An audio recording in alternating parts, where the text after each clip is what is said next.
सीतापुर गांव में श्याम नाम का एक किसान रहता था। उसके 2 बेटे थे, रवि और किशन। दोनों अपने परिवार से बहुत प्यार करते थे, लेकिन थोड़े आलसी और अपनी मन मर्जी के मालिक थे। दोनों अपनी माँ के लाडले थे। एक दिन, रवि किशन, कहाँ हो तुम दोनों? रवि किशन, अरे कहाँ हो तुम दोनों? अरे भाग्यवान, तुम ही बता दो कहाँ है दोनों? वो घड़ी देखो और बताओ कितना बज रहा है? 11 बज रहे हैं।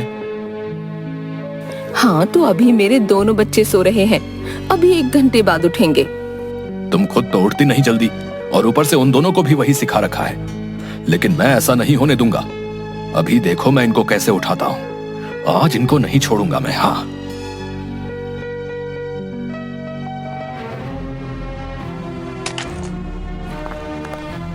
श्याम पानी लेता है और उन दोनों पर डाल देता है।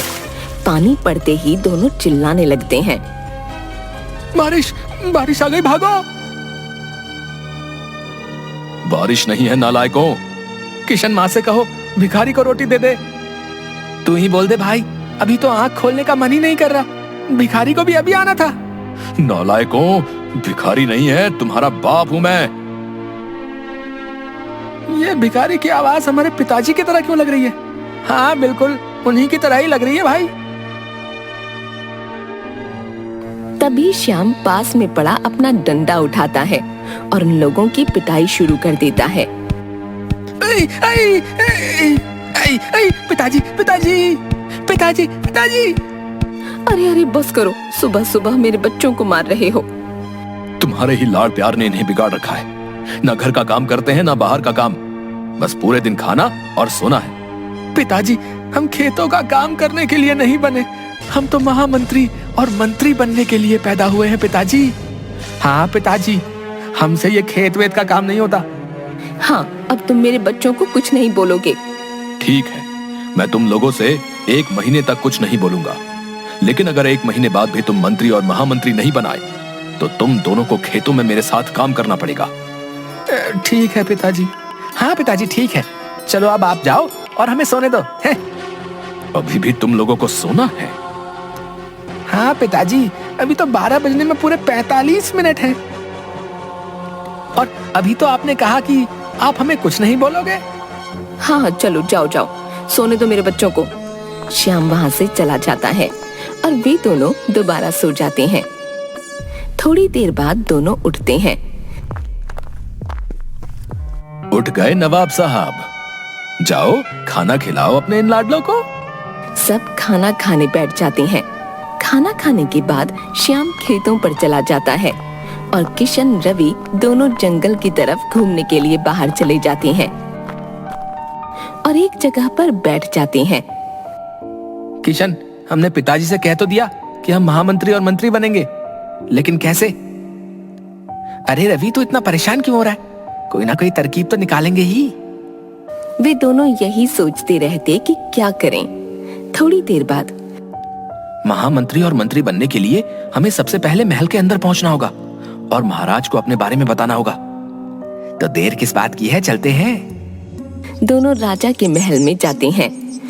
कौन हो तुम दोनों? महाराज, हम इसी गांव में रहते हैं। महाराज, हम दोनों को काम चाहिए। ठीक है, हम तुम दोनों को माली का काम देते हैं। ठीक है महाराज, ठीक है। दोनों महल में माली का काम करने लगते हैं और धीरे धीरे राजा के मन में अपनी जगह बना लेते हैं। एक दिन रानी भागती भागती दरबार में आती है। महाराज, महाराज! क्या हुआ महारानी? आप ऐसे भागते हुए क्यों आ रही हैं? क्या हुआ आपको? आप रो क्यों रही हैं? महाराज, हमारा सबसे प्रिय हार चोरी हो गया, जो हमारी माँ ने हमें दिया था। उनकी वही आखिरी निशानी थी हमारे पास। हमें वो हार चाहिए। आप परेशान मत हो महारानी, हम वो हार आपको जरूर ला कर देंगे। महाराज, कुछ करिए आप, हमें वो हार चाहिए। रानी को ऐसे देख राजा बहुत परेशान हो गए, क्योंकि वो रानी को बहुत प्यार करते थे। उन्होंने वो हार खोजने के लिए नगर में घोषणा करवाई।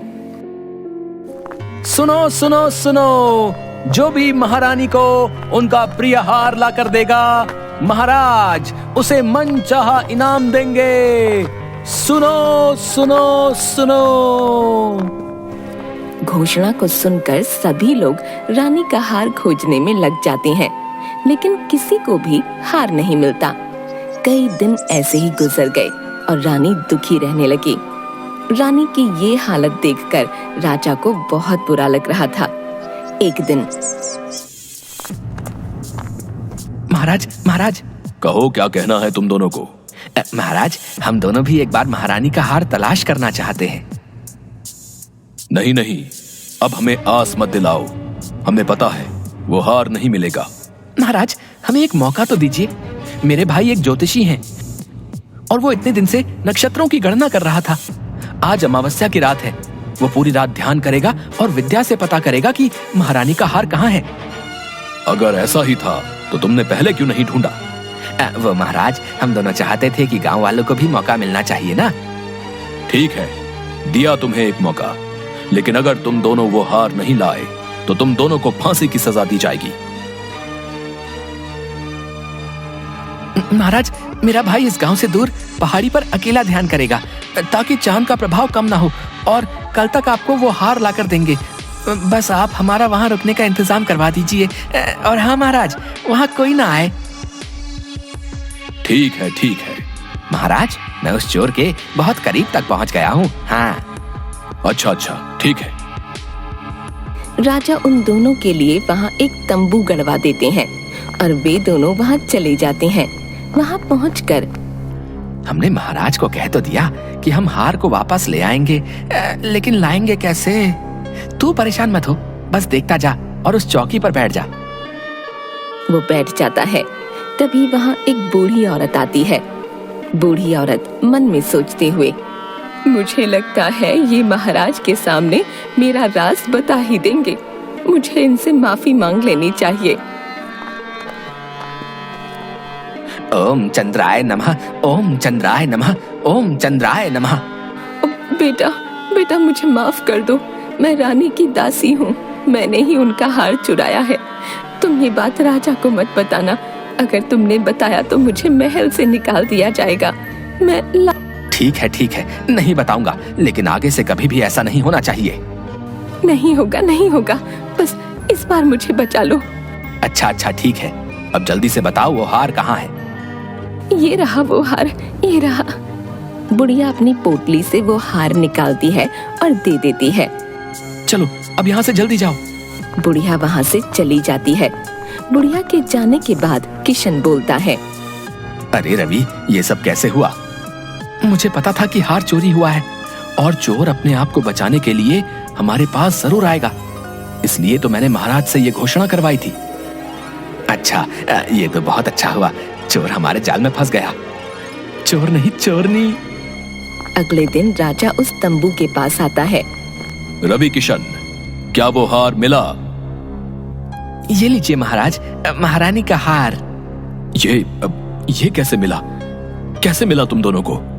तुम दोनों ने तो सच में कमाल कर दिया। वाह, क्या बात है। हम तुम दोनों से बहुत खुश हैं। बताओ तुम्हें क्या चाहिए? महाराज, मुझे महामंत्री और मेरे भाई को मंत्री बना दीजिए। राजा ने अपने वादे को पूरा किया और उन्हें मंत्री और महामंत्री बना दिया। ये बात जानकर उनके पिता भी बहुत खुश हुए और धीरे धीरे उनके पास अपार धन हो गया। देखा पिताजी, हो गया ना हमारा सपना पूरा। हाँ, हो गया, लेकिन मेरी वजह से। जब मैंने तुम लोगों को पानी फेंक के उठाया था, उसी का नतीजा है ये। हाँ।